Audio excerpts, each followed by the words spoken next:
Welcome to the Deep Dive. Today, we are cracking open the Q3 2025 earnings for WillScot Mobile Mini Holdings Corp, ticker WSEC. And wow, this was a messy one. Oh, it was much more than just a standard print. I mean, the company was already under pressure coming into Q3. Right. And this call, it really felt like a fracture point. It basically sets the entire story for WSC heading into 2026. So our mission here is to sift through what management called mixed results, which feels like an understatement. Yeah. We need to decipher this big guidance reset and explain why the market reacted so sharply. And it was sharp. We're talking huge volume spikes and a double-digit price drop right after the announcement. It had the feel of a crisis call. But if you dig in, and we did, there's some really deep structural changes happening that you absolutely need to understand. Okay, so let's start with the numbers that, hit the tape first. On the one hand, you saw a small beat on adjusted EPS. It came in at 30 cents. Right, versus about 29 cents consensus. So technically a beat. A technical beat, yes, but that good news just evaporated, instantly because of the top line. The revenue is the problem. Yeah. $566.8 million. That missed the consensus target of around $583 million. Not just a miss, it was a pretty steep 5.8% drop year over year, and that just set the stage for the real bombshell. It's the Q4 guidance. The guidance, exactly. That immediately became the story. Management guided to roughly $545 million in revenue and about $250 million in adjusted EBITDA. Which was way below what the street was looking for. Weren't they closer to $590 million on revenue? They were, and that gap is just immense. That guidance trim is what drove the just ferocious reaction. The stock dropped, 12.1% in just 2 days? A move like that, a double-digit drop on future expectations, it just screams investor frustration. And the volume backed that up. Oh, absolutely. Trading volume spiked to over 4 times the average on announcement day, and then went even higher the next. That's big money, institutional holders just de-risking. They clearly lost faith in the forward outlook. Well, and it's because investors were punishing the history here. The executive chairman himself said on the call, and I'm quoting, the company had fallen short over the last 2 years. So the moment they guided down again, it just broke the camel's back. Yeah. A massive confidence crisis. Exactly. Okay, let's unpack this because the story behind the revenue decline isn't that simple. Management kept saying there was a lot of internal noise. Right. Leasing revenue fell 4.7%, and the culprit they pointed to, again and again, was a major cleanup of their accounts receivable, their AR. So this is the key challenge for you, the listener. Trying to separate what's a one-time accounting thing from a real drop in demand. That's it. They talked about $32 million in AR write-offs in the quarter. That's about $20 million higher than the year before. And here's the confusing part for the top line. About $25 million of that was booked as a direct reduction to leasing revenue. Okay, so let me get this straight. They're basically saying, we cleaned up a bunch of old unpaid bills, and the accounting rules for that made our revenue number look artificially low. That's their argument. But is there a risk they're using this to mask, a genuine slowdown in their core business? That's the question the market was wrestling with. But here's the fascinating financial twist they used to push back on that idea. This cleanup was mostly for aged receivables. Money from years ago. Yes, money they had already reserved for as potential losses in prior years. So the expense was already kind of on the books. Ah, so the hit was already taken. In a way. Exactly. Yeah. And because they were so aggressive with this cleanup, the net effect of all the write-offs actually gave them a $4.3 million positive bump to adjusted EBITDA year over year. That's a great point. It's like cleaning out your garage. Your total inventory might look smaller, but your bottom line actually improves because you're getting rid of junk you already paid for. Perfect analogy. And that's why they stress that if you just back out that $25 million in noise, their underlying leasing revenue was actually stable sequentially and only down 1.3% year over year. So they see it as proof their core portfolio is holding up. And the margins seem to confirm that. Adjusted EBITDA margin was incredibly strong at 42.9%. It was actually up 60 basis points from Q2. That shows some serious cost control, even with all the volume pressure. It does. And then you look at cash flow, which is, the main draw for this business. Net cash from operations was $191 million. A 33% margin. Huge. And adjusted free cash flow was $122 million, a super healthy 21.6% margin. And they're putting that cash to good use, right? They paid down debt. They did. $84 million of debt paid down. And, importantly, they amended their $3 billion ABL revolver, extending the maturity out to 2030.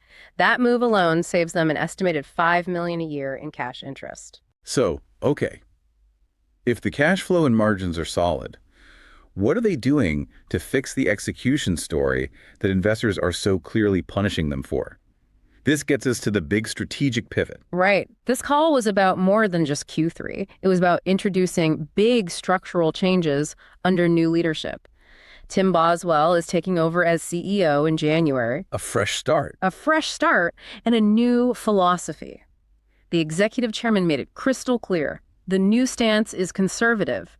They're trying to rebuild trust after 2 years of stumbling. And this is where it gets really interesting for the long-term story. This network optimization initiative. It's basically a massive internal self-help transaction. They're trying to boost returns and cut costs that have been lingering since the Mobile Mini merger. How are they going to do that? It's a multi-year cleanup. They're looking at their entire real estate footprint and rental fleet, and they're planning to dispose of between $250 and $350 million worth of lower return units. So just scrapping old excess fleet that's costing them money to maintain and store? Precisely. It's about 10% of the fleet's net book value. They are shedding the assets that drag down their efficiency. And what's the big payoff they're promising for all this disruption?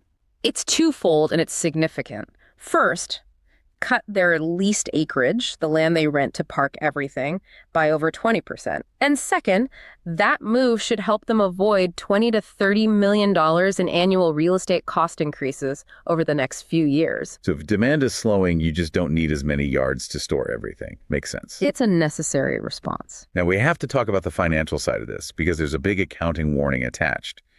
If the board approves this, it could trigger a massive non-cash restructuring charge. It could. We're talking $250 to $350 million. And that number sounds scary. It does. But it's crucial for you to understand this is a non-cash charge. It's an accounting entry through accelerated depreciation. They're basically just recognizing the book loss on that old fleet now. So they're taking the pain up front to get these assets off the books, which should lead to a higher return business down the road. Exactly. They aren't spending $300 million in cash. They're just admitting the assets are worth less than what the books say. Okay, so they're shrinking to get more efficient. But where does the growth come from? They can't just cut their way to prosperity. Right. They're doubling down on their higher margin, differentiated products, specifically enterprise accounts, their biggest customers, and their value-added products and services, or VAPS. Let's pull on that VAPS thread. For anyone who doesn't follow WSC closely, what does that mean? VAPS are all the add-ons, mobile office steps, security systems, lighting, shelving. They turn a basic storage box into a full-on workspace. It's a huge margin driver. And are they getting traction there? They are. Flex units are up 30% year over year, and their climate-controlled units are up a huge 44%. So that's how they counter the weakness in the basic commoditized storage business. They're shifting the revenue mix to more defensible streams. That's the plan. They expect enterprise accounts revenue to be up about 5% in the back half of 2025. The whole story is shifting from merger integration to portfolio optimization. So with all that, the strong margins, the cash flow, the clear plan, why did the stock get so crushed? Because the market is forward-looking, and the guidance reset just collided with all these macro headwinds. The stock is down, 50% over the last 12 months? While the broader industrial sector is actually up. Right. They're swimming upstream against high interest rates, which are hitting non-residential construction, their core market. The whole story now just pivots completely on execution. It's a total show-me story. It is. And you, the investor, need answers to 3 questions.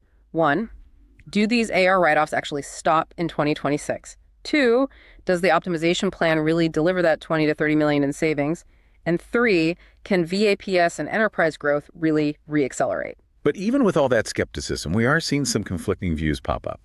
Some value investors are starting to look at this as a high FCF industrial that's just gotten way too cheap. Yep. That high free cash flow story is what drove a recent upgrade from one analyst house. They called Q3 a watershed quarter and an investable bottom. They're betting all the bad news is finally priced in. They are. They think the structural changes and the new lower guidance bar have de-risked the stock enough to jump in. All right, now that we've laid out the risks and the new strategy, let's shift gears.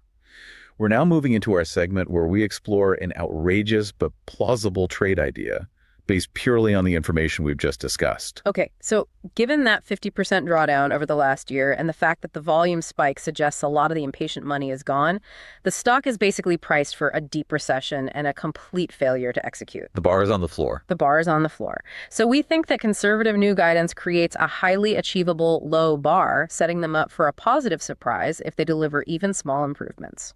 So the outrageous but plausible trade idea is go long WSC. Go long WSC. Based on its super reliable free cash flow and that very clear, measurable 20 to 30 million in annual cost savings from the optimization plan. This is an anti-macro bet then. It's a pure anti-macro bet. You are betting that the internal self-help levers, the fleet cuts, the cost savings, the VAPS growth will be strong enough to outweigh the cyclical headwinds in construction. You're betting on the new management team to expand margins beyond that 45% target. Exactly. And the theme is patience. If they pull it off, margins expand, they use that cash to pay down even more debt, and the valuation multiple starts to climb. It positions the stock perfectly for an eventual recovery in construction, maybe in late 2026. A trade that demands patience, for sure, but with a potentially high reward if they actually execute on this reset they've promised. It's all about operational efficiency meeting conservative guidance. The market demanded accountability. Management seems to be delivering. So what does this all mean for you? Q3 2025 is a clear reset point. The company is pivoting from integration to internal optimization. The next few quarters are everything. They have to prove the AR mess is a one-time thing and that the optimization plan can actually pave the way for a higher return growth story. We'd encourage you to keep a close eye on the progress of that $250 to $350 million fleet disposal.